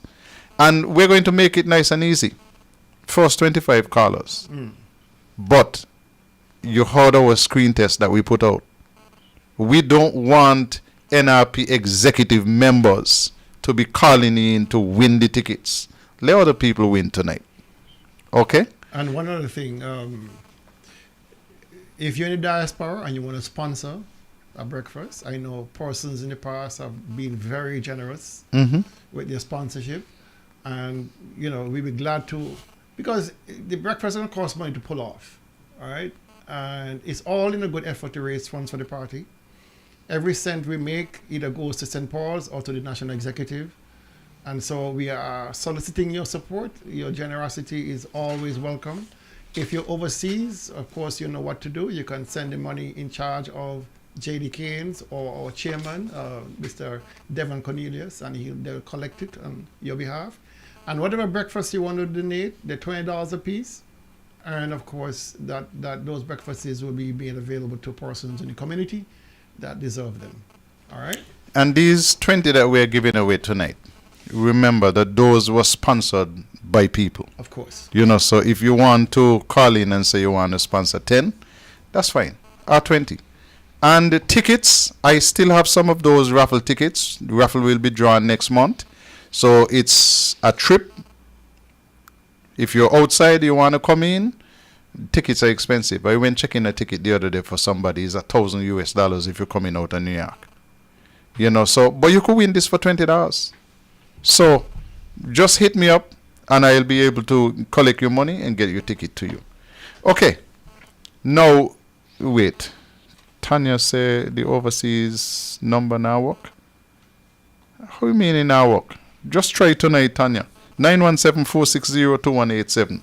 Iona had me cracking up here. Iona say we should, no, it's Larita. We should say we're going go and fix the hospital wing. And they would get it done. Oh, Father Jesus. We got some of the best people out there. Let's do this story quickly. Another good story coming out of Anguilla. And compare this to the incompetence that we have coming out of Nevis with respect to the airport expansion. I'll say something else when we're done with this story. Between Anguillians and our oceanic assets, including fisheries, and quote. The Clayton J. Lloyd International Airport will soon be transformed with a state-of-the-art air terminal, commercial apron, and parking lot. With a commencement date of April 15, Avier NG Airport Consultants, supported by Acon and Kelly Construction, intends to deliver the airport's new terminal by fall 2025. Afterward, the old airport terminal will be demolished to accommodate the apron's expansion. Preparatory work had been underway for the construction, including fencing the construction site, setting up containers for office space, and closure of the existing parking lot. Operators and airport staff are encouraged to utilize the staff parking lot, while the general public is urged to utilize the parking lot that was constructed in 2023. Taxi and chauffeur services are reminded to utilize the pickup and drop-off points, and rental services are asked to limit the number of rented vehicles left at the airport's parking lot to prevent congestion and also to ensure parking is available for passengers and visitors. The total duration of the project is not expected to exceed 24 months. At the sod turning ceremony on March 27, Mr. Greg Cuneo, project manager, disclosed that upon completion, the facility will boast 4 food and beverage spaces, concession spaces for shopping and duty-free, an expanded pre-border security area, 16 checking desks, 10 immigration counters, a VIP lounge, and other amenities. The commercial apron, on the other hand, will be able to accommodate aircraft as large as the Boeing 737 MAX 8, while 126 new parking spaces will be added to the existing car stalls. In a recent social media update, Mr. Hayden Hughes, Minister of Infrastructure, Communication, Utilities, Housing and Tourism, said this will be a project that will springboard Anguilla's economy into heights.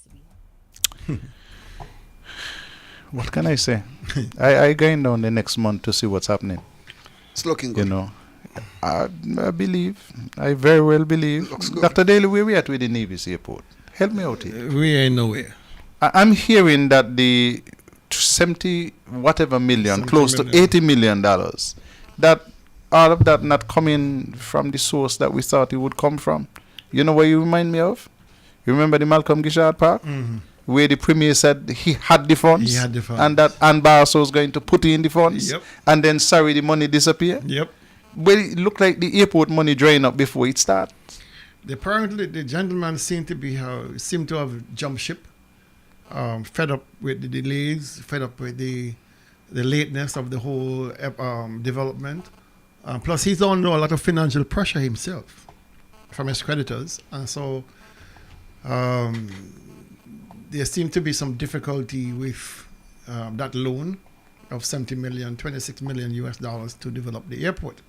And so the Premier apparently has reached out, as I have been told, to Dr. Drew, his good friend down there on St. Kitts, for him to gift the Taiwanese yearly donation of $20 million to him for the next 5 years, for him to get enough money to finance it from within. But there seemed to be a falling out of ways, a parting of ways between the proposed financier.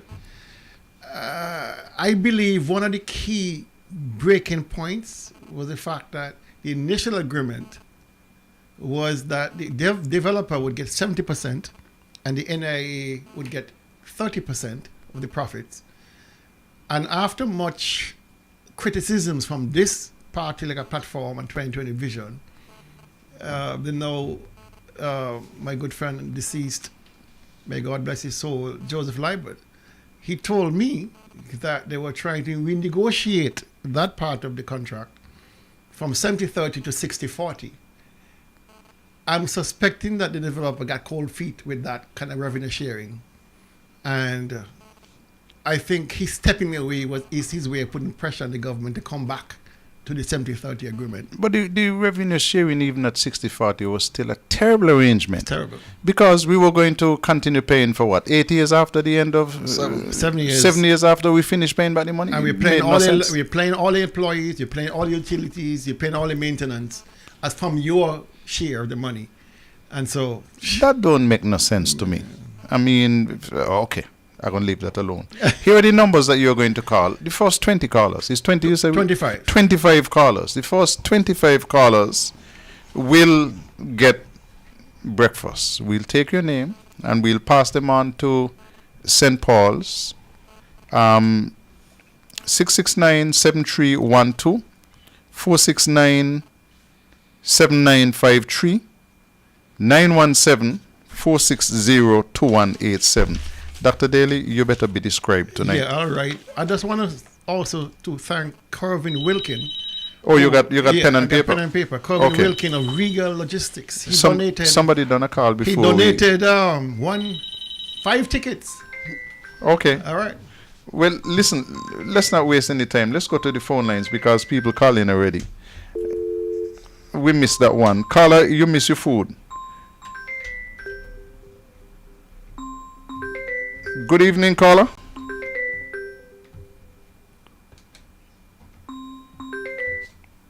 Hi, good evening, caller. We missed both of them. That's not good. Good evening, caller. Good evening. Give me your name. Idella Newton, Stony Grove. Idella Newton, Stony Grove. We got you. Okay, thank you very much.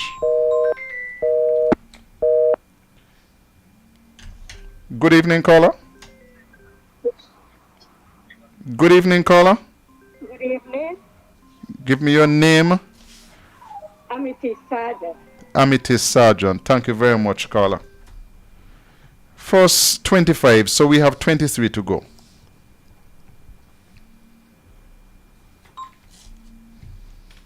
Good evening, caller. Trevor Powell. Trevor Powell. That sounds like my brother.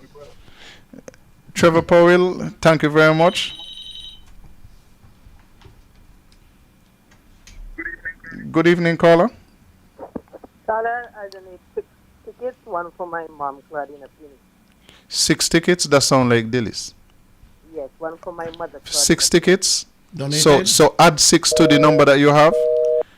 And then what you're going to do, you make sure that of that 6, Claudine Apini gets 1. So we can increase the numbers that we have. Okay. Listen, we still have breakfast to give away. So you call in. We have given you the numbers. And we are going to give away those tickets tonight. Good evening, caller. Good evening. Good evening. James Brown. James Brown? Yes. James Brown. Thank you very much, James Brown. And Daily, you're the man keeping count. Yeah, go ahead. You say far out. What you got? Okay. Only 5 so far. Okay, good. Phone lines are still open.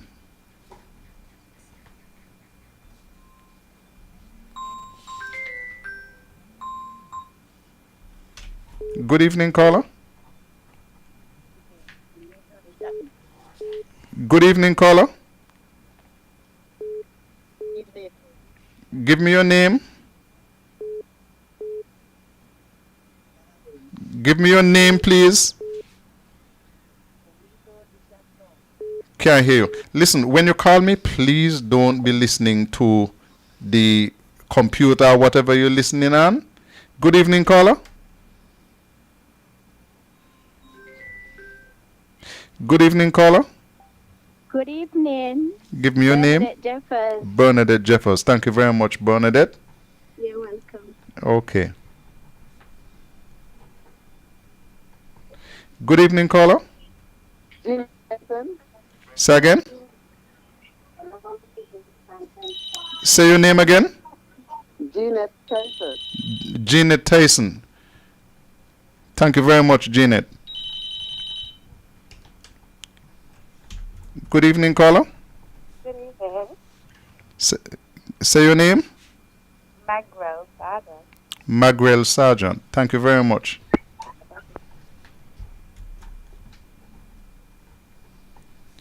Good evening, caller. Good evening, Andrea Weeks. Say again. Andrea Weeks. Andrea Weeks. Thank you very much, Andrea. Good night. Okay. Good evening, caller. Good evening.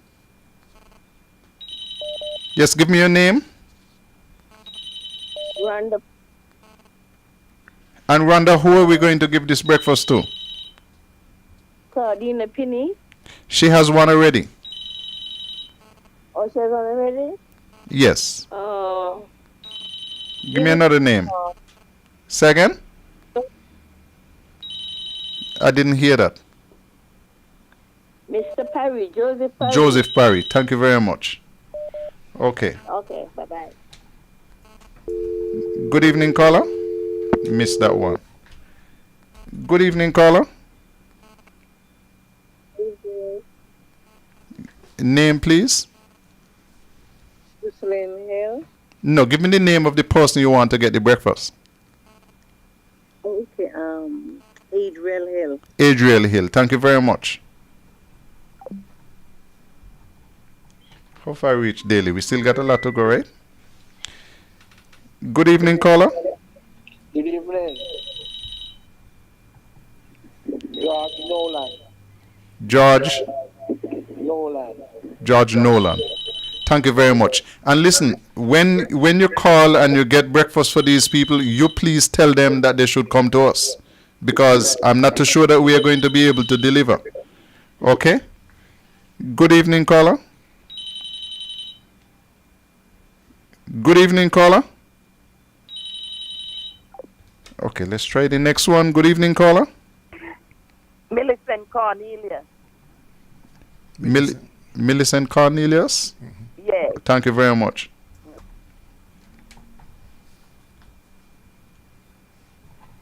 Good evening, caller. Hello, good evening, caller. Hello.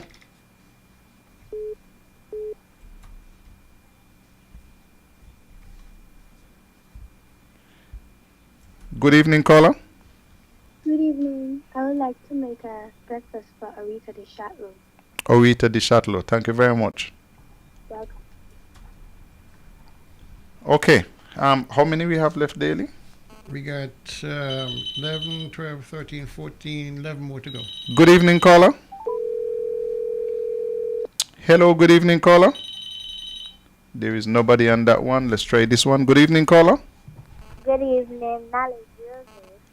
Say again the name. Nale Joseph. Nale Joseph. Thank you very much. Nale? Yeah. Good evening, caller. Good evening, caller. Chatlo. Say again. The Chatlo. I got the Chatlo part. I didn't get the first name. So give me the first name. Risa. We got one for Risa the Chatlo already, so we won't do two. Okay. Okay, thank you very much. Good evening, caller. Mr. Pemberton Davis. Which there are a lot of Mr. Pemberton. Sylvester. Sylvester Pemberton. Thank you very much, Sylvester. Thank you. Daily, make sure I don't pass the number, eh? Okay. The phone lines are still open. 669-731-246-97953. If you're overseas, 917-460-2187. But you can also call and donate. So if you have some money and you want to make a donation, we'll accept that as well. Good evening, caller. Trella Henry, Cotton Ground. Trella Henry, Cotton Ground. Thank you very much. Good evening, caller. Hello. Good evening. Good evening. Gail Greenaway. Gail Greenaway. Thank you very much. Okay, I make it we get about another 6 or 7 to go. Okay, still have a couple more breakfasts to go and we still have some time. Listen, if you don't call and you don't win, don't bother call back again. Give somebody a chance. Okay? Good evening, caller. Zoe Daniel, Cotton Ground. Zoe Daniel, Cotton Ground. Thank you very much. Thank you.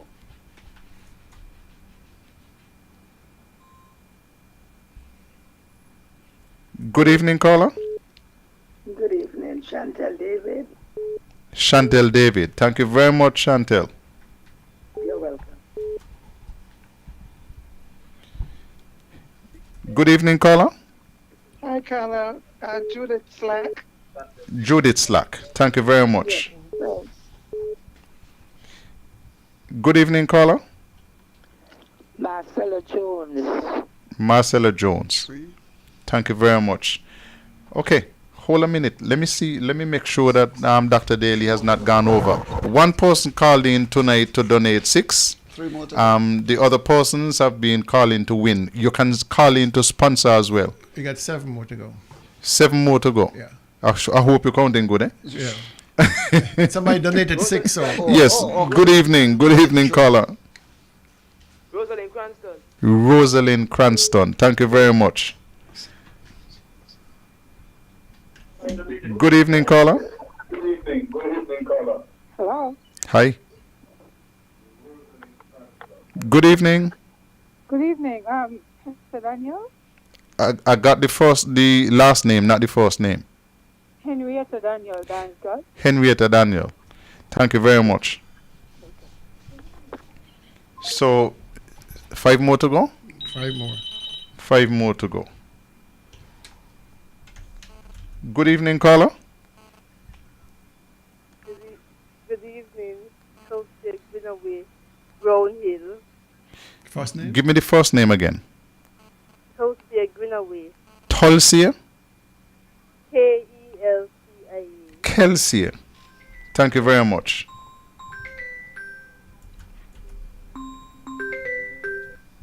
Good evening, caller.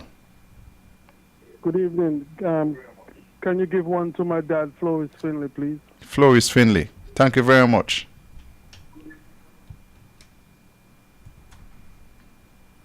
Three more. Good evening, caller. Mayor Daniel, Cotton Ground. Mayor Daniel Cotton Ground. Yeah. Thank you very much. One more? 2 more. Good evening, caller.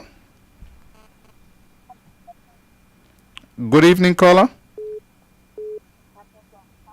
No, I'm not hearing a thing that you're saying. You got to get closer to the phone. We're not hearing you at all. Tapper from Pan Hill. Tell me the name again. Tapper from Pan Hill. Tapper. Papa from Panhill. Papa from Panhill. Thank you very much. And this, I think, is the last one. Good evening, caller. Najee Brown. Roger Brown.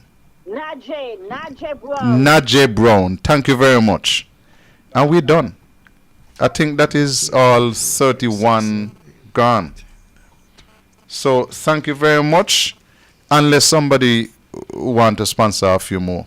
But that is 31 that we have given away. Hold on there. Let me make sure. 1, 2, 3, 4, 5, 6, 7, 8, 9, 10, 11, 12, 13, 14, 15, 16, 17, 18, 19, 20, 21, 22, 23. Good evening, caller. Daily is counting. I figure that we have 2 more. You still have 2 more? 2 more. Mine, if we go over, you're going to have to pay. Good evening, caller. Give me the name again. Sinrick Morton. Sinrick Morton. Thank you very much. Sinrick will get his breakfast. And we have one more. One more. One more. So whoever calls next will be able to get that breakfast. I don't understand why Tanya keeps saying that she got problems calling the phone. I'm going to pay for an eye test. No, I can't even pay for an eye test because they're expensive nowadays. But I'm going to get my cousin Tanya to go get her eyes checked. Because I gave her the number 917-460-2187. And we had about 14 calls coming in on the overseas line. And Tanya says she can't get in. You know. She donating? I don't know if she donating or what. Well, she can't come for but it. So. No, she can't come for the breakfast. But the people know we have one more, right? We have one more breakfast to give away. Just one single more breakfast to give away. And I hope that is a fresh call, a fresh number comes in tonight to get that number. If not, we are going to give it to somebody. We'll find somebody to give it to. 9:57, gentlemen. Tulu, closing sequence. It was a good evening. Good evening, one and all. Thank you very much. Dr. Daly? Let me thank my good friend Kervin Wilkin, who was the first to, when I broached the idea of the giveaway, he said no problem. So he is the chairman of his company, Regal Logistics. And so I do thank you, Kervin, for your donation. And Kervin has been a consistent donor. Let's see if this is somebody winning the last one, our donor. Good evening, caller.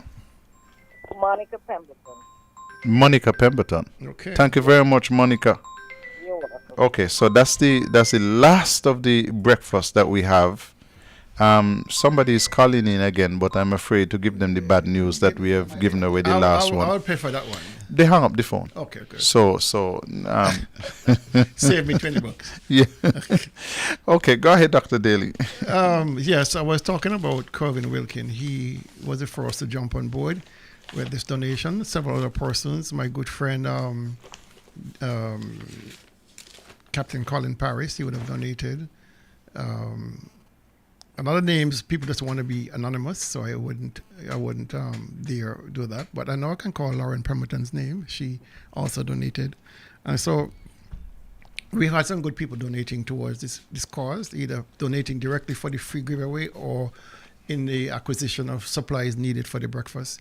I remind persons the breakfast is on the 27th, that's next week, not this week, next week Saturday, at Boca Park. We're starting serving at 6. So make sure you're there to get your breakfast. We would not be delivering to all those persons who win. We figure since you win something, you comfort. Mm-hmm. All right. And the persons who called in should tell the persons that they have won a breakfast. I'll come collect it for them and take it to them. Exactly. I'll have the list, so you don't have to bring any IDs or nothing like that. It's only $20, so I don't expect anybody going to be, untowards about the whole thing. But all the winners, we expect to see you there next week, Saturday at 6 o'clock. We should be ready to serve by 6:30. Early breakfast, early out, get them out. And so I do thank you for that. I have no further closing to make given the hour. And so it was a good night from here. Dr. Daly, the last Gingerland breakfast was really good. Okay. And because you have been away so long, the breakfast got to be good. It's going to be stupendous. Okay. It's going to be fantastic. You're going to be over the moon. We're going to have so many good things. We have fruit salad. We're going to have pancakes. We call them flapjacks. I'm going... The last Gingerland was hard to beat. They cannot. We're trying to say they're hard to beat, but not... we are accustomed to shots, so then I expect that we'll go over the top. Let me say this, because sometimes people put quantity instead of quality. I'll keep my mouth shut. Dr. Daly, I'm going to sit down and have my breakfast, and anytime you see me not smiling, it means that Gingerland beat. Well, you see, in this world, there are wars and there are battles. You might win a battle now and then, but the war, I don't think will be in your favor. I hear you. Okay, remember cricket tomorrow, cricket Saturday, what's your cricket Sunday, free. Under 19 cricket at ETW Willett Park. Come out and watch some cricket. Watch our under 19 guys. Listen, the youngest player on our team is 12 years old. Hey, Playing in the under-19 competition. Let me say hi to let's go watch some cricket tomorrow. If you agree to go with me, we'll watch some cricket. Okay then. Hey, our pleasure to be with you every single Monday night, except Holy Thursday night. I said Monday, except Holy Thursday. We're going to be back next week, God's willing. Until then, be good. Thank you, gentlemen. Yes, if you tell me, I will tell them that Tell Me is on. Did somebody say tell me? Then tell me about it. Tell me with host